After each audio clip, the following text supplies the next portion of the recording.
भाइयों नमस्कार। भाइयों आप सबका हमारे चैनल विस्पर ऑफ कॉस्मोस में स्वागत है। मित्रों आज का टॉपिक है सरकारी और प्राइवेट जो नौकरियां हैं उन्हें एक करने पर होने वाले नुकसान। मित्रों कई विकसित देशों में सरकारी और प्राइवेट नौकरी की सैलरी में बहुत ज्यादा अंतर नहीं होता, इसलिए सोसाइटी में स्टेबल रहती है, गरीबी कम होती है, लोगों को बेसिक सम्मान मिलता है। परंतु मित्रों ऐसा करने पर कुछ साइड इफेक्ट भी होते हैं। आज की इस वीडियो पर हम इसी पर चर्चा करेंगे। रोज जब किसी देश में लेबर कॉस्ट ज्यादा होती है तो लोग made, driver, helper, carpenter, plumber जैसे काम भी वहां पर एक्सपेंसिव हो जाते हैं। लोग उन्हें अफोर्ड नहीं कर पाते। मान लीजिए कोई व्यक्ति है जिसकी जो एक माह की तनख्वाह अमेरिका जैसे देश में $4000 है, तो अगर वह परमानेंट मेड या ड्राइवर रखे तो उस वर्कर को अच्छी सैलरी देनी पड़ेगी, क्योंकि वहां लेबर वैल्यू ज्यादा होती है। कई बार परमानेंट वर्कर रखना मिडिल क्लास के लिए बहुत एक्सपेंसिव हो जाता है। इस कारण विकसित देशों में लोग परमानेंट मेड या ड्राइवर कम रखते हैं, उसकी जगह वो आउटसोर्स करते हैं।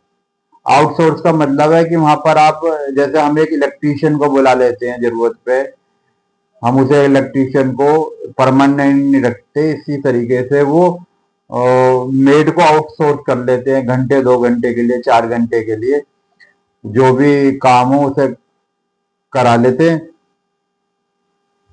जैसे कि कुछ घंटों के लिए क्लिनिक सर्विस बुला ली। अच्छा, ड्राइवर की जगह वो कैब बुला लेते हैं, टेक्नीशियन जरूरत पड़ने पर बुलाते हैं, और शिफ्टिंग सर्विस जैसे कोई मकान या सामान इधर उधर रखना है तो उस सर्विस को भी आवरली बेसिस पर ले ली जाती हैं। लेकिन वहां परमानेंट डिपेंडेंसी कम होती है और आवरली सर्विस मॉडल ज्यादा काम करता है।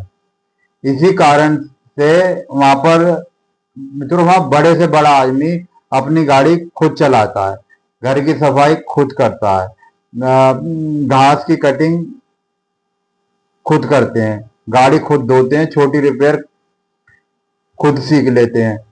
यहाँ तक कि कई लोग basic plumbing, electric work, furniture finishing, fixing जैसी चीजें भी खुद करना सीख जाते हैं। आप वहां पर देखोगे कि लोग YouTube से बेसिक स्किल्स सीखकर अपने घरेलू काम खुद करते हैं। और मित्रों एक कंपनी थी वहां पर, उसका नाम है आइकिया जैसी कंपनी, उसे बहुत सफलता मिली क्योंकि उनका जो बिजनेस मॉडल ऐसा था कि वो जो अपने फर्नीचर हैं उन फर्नीचर को के सारे पार्ट्स को पैक करके कंज्यूमर के घर में भेजती थी, जिसे कंज्यूमर खुद ही असेंबल करता था, और जो कस्टमर के जो एक्सपेंसेस कम हो जाते थे क्योंकि उसे उस रिलेटेड टेक्नीशियन यानी कारपेंटर को नहीं बुलाना पड़ता था।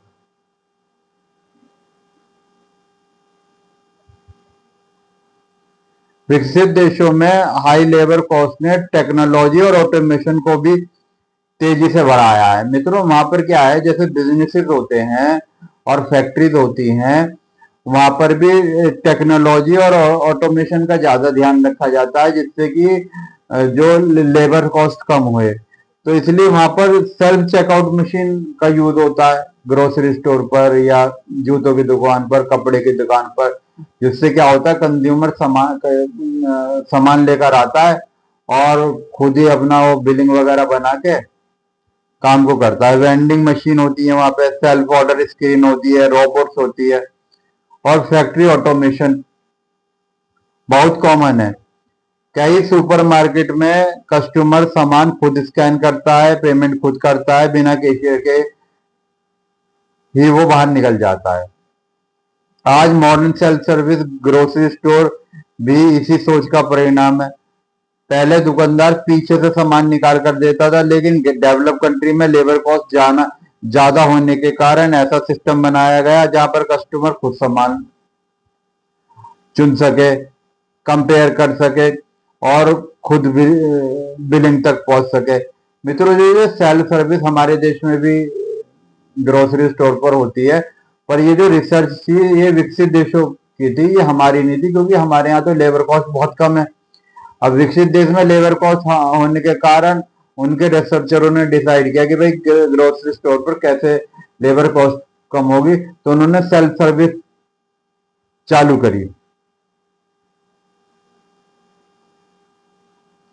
इससे कम वर्कर से स्टोर चलने लगा, शॉपिंग फास्ट हुई और सुपरमार्केट पॉसिबल हुए। लेकिन हर सिस्टम के अपने फायदे और नुकसान होते हैं। जहां लेबर एक्सपेंसिव होती है वहां लोग ज्यादा सेल्फ डिपेंडेंट बनते हैं, टेक्नोलॉजी तेजी से बढ़ती है। लेकिन कई बार लाइफ ज्यादा बिजी हो जाती है, लोग हर काम खुद करने लगते हैं और ह्यूमन इंटरेक्शन कम हो जाता है। मित्रों ये देखो, ये फॉर्मल कंट्री के नुकसान भी हैं। जबकि भारत जैसे देशों में कम लेबर कॉस्ट के कारण लोग एक दूसरे पर ज्यादा डिपेंडेंट होते हैं। इससे एम्प्लॉयमेंट भी बढ़ता है और सोशल इंटरेक्शन भी बढ़ता है। मतलब यहाँ पे सेवाएं सस्ती हैं तो वो मतलब उस स्तर का रोजगार यहाँ पर बहुत है, पर मजबूत रोजगार नहीं है। यानी किसी भी देश को इक्वालिटी और एम्बिशन, टेक्नोलॉजी और ह्यूमैनिटी दोनों के बीच बैलेंस बनाना पड़ता है। एक मजबूत देश वही होता है जब सिस्टम एफिशिएंट भी हो और इंसानियत भी बनी रहे। मित्रों बस धन्यवाद, इतना ही बन पाना था।